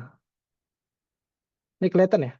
Nah, ini adalah salah satu situs. Situs dia itu ini dibuat oleh white hacker yang kerja di Microsoft. Saya lupa namanya Tony apa. Dia buat ini, dia ngecek nih email kita itu kena data breach apa enggak gitu. Nah, dia juga yang punya onepassword.com gitu. Nah, ini buat ngecek sih sebenarnya teman-teman, buat ngecek apakah email kita itu kena retas atau enggak. Ini contoh ya saya itu misalnya yang Gmail. Ini terlihat ya teman-teman ya. Nah, kalau dilihat pound apa enggak, oh ternyata pound tuh 3 step, sorry, ada 3. Dulu di tahun 2020 kena di Tokopedia. Kemudian di 123RF ini subscribe ya dulu ya, nggak salah ya. Nitro, Trello, dan juga My Pertamina. Nah, Trello saya masih aktif nih, tapi saya udah pakai 2FA dan juga MFA, yaitu sebenarnya bisa ngeliat. Ini kan data-data yang memang klik ya, teman-teman. Ini kayak My Pertamina, saya pakai My Pertamina, tanggal lahir, email address, gender, names, phones, number, physical address, dan nah ini yang sebenarnya kalau PDP udah ada, teman-teman dapat buktinya, ya itu bisa kena tuh. Nah, tapi ya teman-teman nggak bisa mengamankan yang di luar teman-teman, tapi teman-teman bisa mengamankan yang teman-teman lakukan. Kayak misalnya, oh ternyata kena nih, ya bisa beralih ke tempat lain atau mengamankan passwordnya lagi. Gitu. Tapi kalau misalnya udah kena kayak gender, phone number, saya itu sebenarnya udah masuk ke kriminalitas. Itu teman-teman bisa lihat, cek di sini. Oh, saya udah pawn apa enggak sih? Pawn itu istilah dulu di Warcraft ya. Warcraft itu kalau misalnya kita bisa nyerang rajanya, rajanya gitu ya, bisa ngambil rajanya, you are pawned, owned gitu maksudnya. Kira-kira istilah kayak gitu, itu istilah anak milenial zaman dulu kayaknya. Mungkin itu teman-teman, jika ada pertanyaan mungkin bisa ditanyakan, saya kembalikan ke panitia.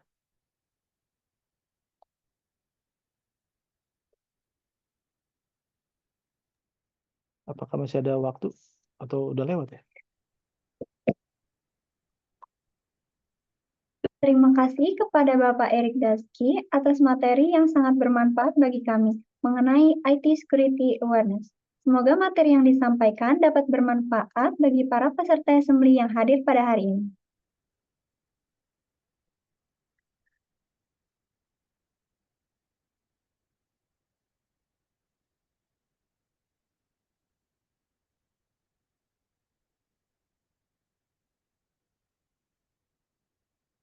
Kira ada pertanyaan atau gimana teman-teman?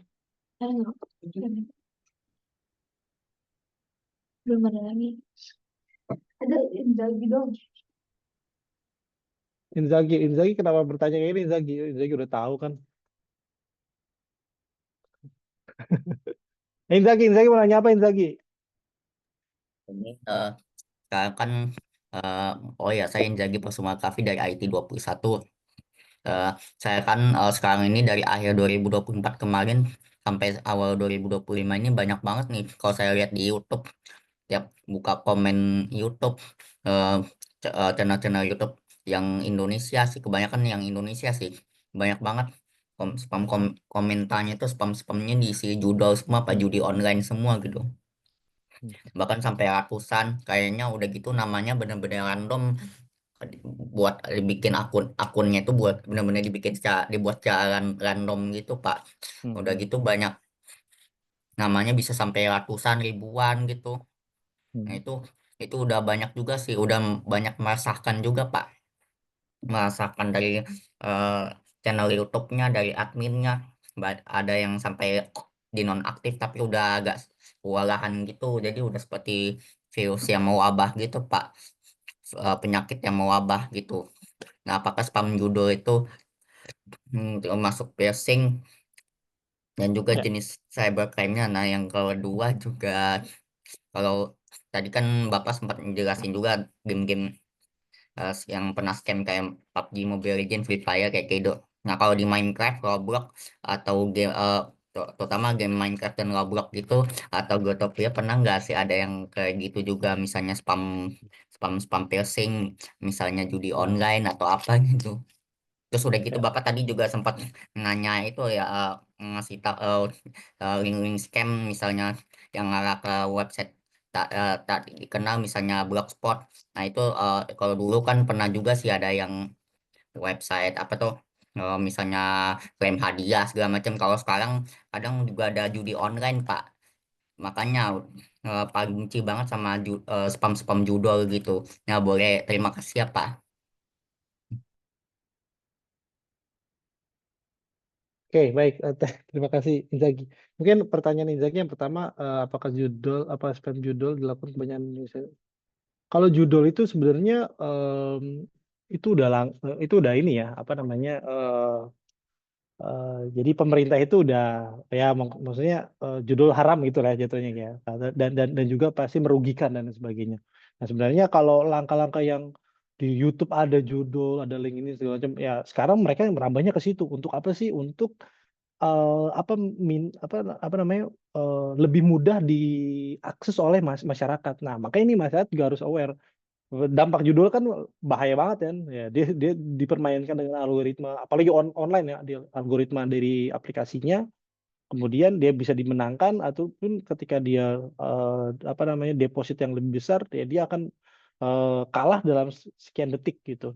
Nah, itu kan apa namanya, lebih ke sebenarnya ya scam sih jatuhnya itu, bukan phishing sebenarnya. Jadi kalau ya phishing itu adalah dia ngeklik secara sengaja atau tidak sengaja, uh, apa namanya, biasanya itu bisa ke download sebuah aplikasi, sebuah file yang memang sudah disisipkan malware. Dari situ attacker dia akan bisa ngelihat nih, oh ternyata ada nih apa Inzaghi misalnya download undangan pernikahan gitu kan. Jadi bisa lihat oh aktivitasnya dan sebagainya. Maka tadi ada jenisnya tuh, virus, trojan, worm, spyware, adware dan sebagainya. Itu yang jadi phishing itu ada yang apa namanya, ada aktor di baliknya. Tapi kalau misalnya judi online biasanya scam sih. Jadi ada yang secara sadar dia klik itu terus dia deposit, kemudian dimainin tuh, dapat nih, dapat 1 juta gitu kan. Terus dia deposit lagi 10 juta, habis itu hilang. Nah, itu sebenarnya permainan sih sebenarnya. Nah, itu yang harus di apa sadari juga teman-teman ya, scam-scam seperti itu. Kemudian ya itu alangkahnya preventifnya adalah ya udah pasti ya laporkan kepada kepolisian gitu ya, laporkan kepada apa namanya itu eh, apa namanya, badan yang memang menindak cyber, apa menindak judi online tersebut. Itu ada tuh di Komdigi gitu. Nah, jangankan sosial media seperti YouTube dan sebagainya ya, sekarang itu udah masuk ke ranah akademik. Dia ngasih backlisting di situ, dia ngasih sebuah link yang dia retas servernya akademik, kemudian dia dikasih sisipkan link judi online. Jadi ketika klik login ngedirectnya ke apa namanya, ke judi online. Itu banyak sekarang hal kayak gitu. Jadi ya mereka senjatanya menggunakan teknologi ya, dengan ya mungkin mereka meng-hire orang-orang yang ahli di bidang itu, skillfulnya di bidang itu, tapi dengan melakukan apa namanya, kejahatan kayak gitu. Nah, kemudian yang PUBG tadi itu adalah bukan PUBG-nya bukan PUBG dan ML-nya yang punya diretas, tapi ada sebuah komunitas ya yang menyamar, pretexting, impersonate atau melakukan phishing. Dia itu untuk memberikan apa ya, hadiah cuma-cuma untuk dibuatkan apa, dinaikkan levelingnya gitu. Ya, jadi ya, bisa ke mana aja, bisa ke Roblox, bisa ke Minecraft, bisa Growtopia, yang memang dia orang-orang tuh yang adik terhadap game-game tersebut. Oh ternyata nih ada dapatkan koin di Minecraft misalnya, atau dapatkan koin di Roblox secara gratis. klik link ini. Nah, dia akan masuk itu, nanti akan ada metode-metode tertentu. Ketika dia menyelesaikannya, dia submit, masukin misalnya username, passwordnya, emailnya, ya itu kena. Jadi kan kalau yang tadi saya bilang itu ada sebuah komunitas yang dia coba ngecek nih awareness apa enggak sih nih orang-orang terhadap IT security terhadap penggunaan email, passwordnya dan sebagainya. Ya contohnya kemarin dia nyobanya di game online PUBG dan Mobile Legends dan sebagainya. Tidak menutup kemungkinan itu juga bisa terjadi di Minecraft, Roblox, Growtopia dan sebagainya gitu. Itu Inzaghi. Oh ya Pak. Kemudian ya, Oh ya Pak, mohon ya. maaf ada satu lagi Pak. Itu Apa tuh? coba baca kolom chat Pak. Ya. Satu dulu aja ya, ini ada banyak dari James Virian. Mohon maaf Pak, untuk saya ingin. sebelumnya kami ada pertanyaan. Oh ya boleh. Baik, untuk pertanyaan kedua dari Ebenezer, akan saya bacakan ya Bapak Daski. Boleh. Silakan. Pertanyaannya, langkah apa yang perlu dilakukan jika kita secara tidak sengaja menekan link phishing atau link berbahaya lainnya? Oke. Kalau misalnya lagi kondisi nggak ini ya, Ben ya. Kalau lagi itu ya pasti harus connect internet atau disable. Misalnya gini, kan dia ada jeda tuh ya. Ketika kita klik dia akan antara masuk tab yang baru atau dia mendownload. Nah, kalau dia ada dua hal tuh. Kalau diklik ada yang download, ada yang masuk ke tab baru. Kalau masuk ke tab baru, ya kamu apa yang ada di situ tuh? Apakah dia suruh masukin sebuah kredensial, data diri dan sebagainya, itu kalau diklik di close. Kalau misalnya itu berupa file, baik itu yang langsung ke download atau enggak, segera matikan koneksi internet. Matikan koneksi internet, habis itu hapus datanya, jangan diklik. Gitu. Karena ada dua nih yang kayak macamnya JPG, PDF atau docx ya. Dia download dan dia buka, atau dia download habis itu langsung install. Nah, kalau itu ada jeda, itu langsung dihapus atau langsung matikan koneksi internet. Dan matikan koneksi internet, update di antivirus, langsung dicek apakah ada file-file yang berbahaya. Habis itu kalau misalnya nggak punya antivirus, ya download install dulu antivirus, dicek atau aktifkan Windows Defender, dia scan, pastikan itu kehapus. Gitu. Ya Pak, yang pasti langkah satunya adalah putus koneksi internet. Kemudian setelah itu hapus filenya, kemudian langsung dicek antivirus. Yang pasti antivirusnya harus terupdate ya, dan sebagainya, kayak gitu-gitu. Dan delete filenya. Ya kalau mau di forensik, download filenya, habis itu di copy ke flash disk, itu dicoba di forensik di Linux. Kira-kira gitu, Eben. Kalau link ya nanti dilihat dulu linknya. Linknya itu tampilannya apa? Kalau tampilannya banyak iklan gitu, jangan sekalipun ngeklik yang ada di di page-nya, langsung close aja. Atau kalau mau lihat ya langsung matiin koneksi internet. Kira-kira gitu. Gitu sih Ben. Tadi pagi pun ada tuh di grup WhatsApp yang di grup WhatsApp saya yang ngasih link pernikahan. Filenya 128 megabyte itu langsung di delete aja di situ. Itu ada orang-orang yang nggak jelas itu siapa. Oke, mungkin next. Baik, terima kasih untuk jawabannya Bapak Daski. Mungkin lanjut untuk pertanyaan terakhir dari Naomi. Untuk pertanyaannya itu, jika Gmail kena hack dan to verify-nya diikat dengan nomor telepon orang tersebut, adakah cara untuk mengembalikan akun Gmail-nya? Oke, sebelumnya berarti nggak ikat to verifikasi dengan nomor telepon atau email. Jadi gini, di Gmail itu teman-teman, kalau teman-teman lihat itu kan ada di privacy itu kan ada ya secondary, kemudian secondary, kemudian 2FA, nomor handphone, dan juga autentikator kalau nggak salah. Nah, kalau misalnya udah kertas, kemudian dia tuh verify-nya diikat dengan nomor telepon tersebut, nah kamu pernah nggak pernah ngasih secondary email nggak? Kalau saya sih biasanya dua-duanya tuh pasti akan misalnya satunya lupa, dia akan masuk ke email yang kedua kayak gitu. Nah kalau mudah kayak begitu, satu kalau itu email institusi segera langsung lapor kepada admin institusi tersebut. Tapi kalau itu emailnya Gmail, bisa dilaporkan ke Google-nya. Atau diretas balik ya. Tapi kalau itu akan punya metodenya yang panjang sih kayak gitu. Nah, langkah-langkah preventifnya adalah ya kamu pastikan kamu punya secondary email nggak di situ. Itu karena ya balik lagi ketika tadi mungkin masuknya ke sosial media terus kamu nggak sengaja klik link tertentu, ya dia bisa melakukan itu tuh apa namanya recovery email, kemudian dia bisa masukin nomor handphonenya dia. Gitu. Pastikan itu dulu, pastikan kamu sudah punya backup secondary email apa belum. Gitu. Tapi kalau misalnya dan dua dilihat lagi, kalau itu institusi langsung hubungi ke institusi tersebut, tapi kalau email pribadi itu bisa dilaporkan ke Google atau ya emailnya bisa diretas kembali sih sebenarnya, bisa di get back your account, saya kayak gitu. Mungkin satu lagi kali ya, ada beberapa nih kayaknya. Siapa nih? Terima kasih untuk Bapak Daski jawabannya.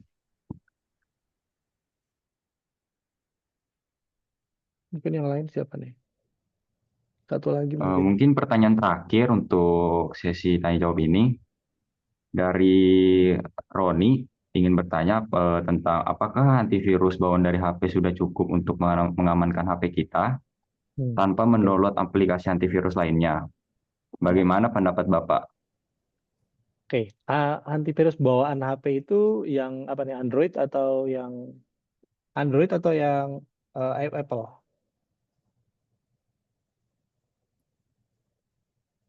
Mana deh? Oh, Android ya. Nah, Android ini agak tricky. Kalau menurut saya lebih baik dilapisi dengan antivirus lainnya. Tapi jangan yang gimana ngomongnya? Jangan yang gratis. Ya itu sih itunya ya, lebih ke nyaman atau tidak nyaman ya. Jangan yang gratis dan juga jangan yang tidak update. Karena gini teman-teman, jatuh dari satu deh. Kalau Android, teman-teman harus segera update terus deh firmware-nya. Firmware itu kayak OS-nya ya. Misalnya sekarang udah OS keberapa tuh? Udah Android 13 atau 14 mungkin ya. Nah, saya nggak update juga untuk Android. Nah, itu biasanya kalau kalau langkah pengamanan lebih dalamnya ya teman-teman perlu install antivirus lainnya jika diperlukan ya kayak gitu. Tapi kalau misalnya update terus tidak pernah menginstall atau mendownload file-file yang memang mencurigakan, saya rasa sih itu sudah aman. Tapi kalau kamu bertanya bagaimana kalau ada double perlindungan, itu lebih baik double perlindungan. Di handphone saya yang iOS pun saya install Norton gitu. Norton satu buat ya walaupun nggak nyaman jatuhnya. Misalnya ada link misalnya, dia kan link tuh ngasih tahu juga nih, ngecek juga tuh baik itu di email ataupun di handphone. Misalnya ada download sesuatu itu dia ngecek, memang jadinya nggak nyaman. Dan itu yang nggak dilakukan di antivirus bawaan handphone gitu. Dia bisa nyegah sih sebenarnya, tapi alertnya nggak ada gitu. Nah, tapi kalau misalnya teman-teman download pakai misalnya AVG, Norton tadi, kalau saya pakai Norton, kemudian Bitdefender yang versi mobilenya ya, itu mungkin bisa cukup membantu. Cuman balik lagi, pasti notifikasi nggak aman, dia nggak akan selalu warning, itu jadi berbanding terbalik dengan kenyamanan. Jadi kan biasanya nyaman-nyaman aja ya. Dan lain sebagainya. Kayak gitu sih kalau saya ditanya jawabannya, kalau apakah perlu pakai antivirus tambahan gitu, walaupun udah ada antivirus yang bawaan dari Android itu sendiri atau iOS itu sendiri. Nah, yang pertama pasti update, selalu diupdate, jangan lupa nggak diupdate itu. Yang saya semua aplikasi ya, WhatsApp, Instagram, email, semua update. Karena dia akan ngasih patching yang baru tuh, versi 1 jadi versi 2, versi 2 jadi versi 3 dan sebagainya. Kira-kira gitu. Roni. Sama-sama. Terima kasih Dan kepada Bapak ya, Erik Daski atas kesediaannya untuk menjawab beberapa pertanyaan dari kami. Selanjutnya adalah penyerahan plakat dan sertifikat kepada Bapak Erik Daski selaku pembicara pada Assembly 16 ini.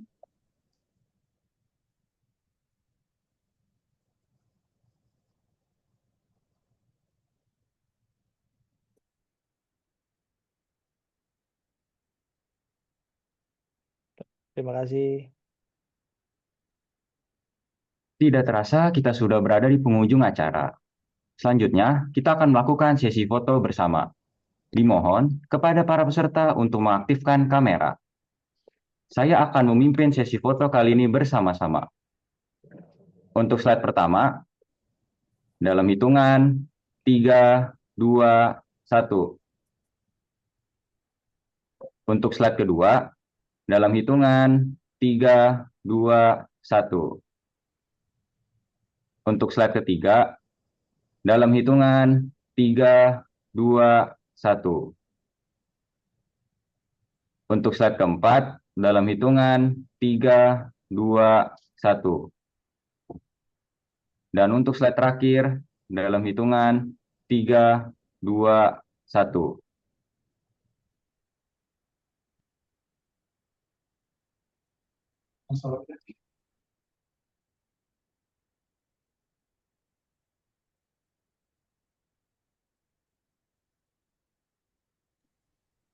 Dengan demikian, berakhir sudah acara Assembly 16 dengan tema IT Security Awareness.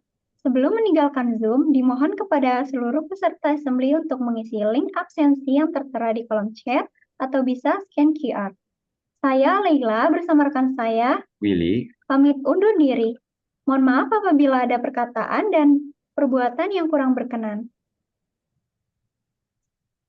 terima kasih atas partisipasi para peserta Assembly ke-16 ini. Akhir kata, wassalamualaikum warahmatullahi wabarakatuh. Shalom, Om, Waalaikumsalam. Santi, Santi, Santi, Om. Namo Buddhaya, salam kebajikan.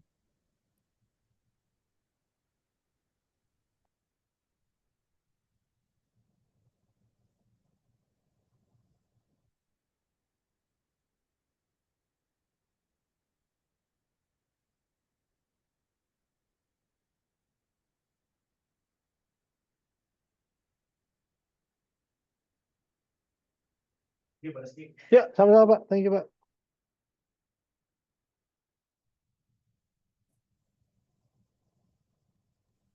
Sampai berjumpa di assembly selanjutnya.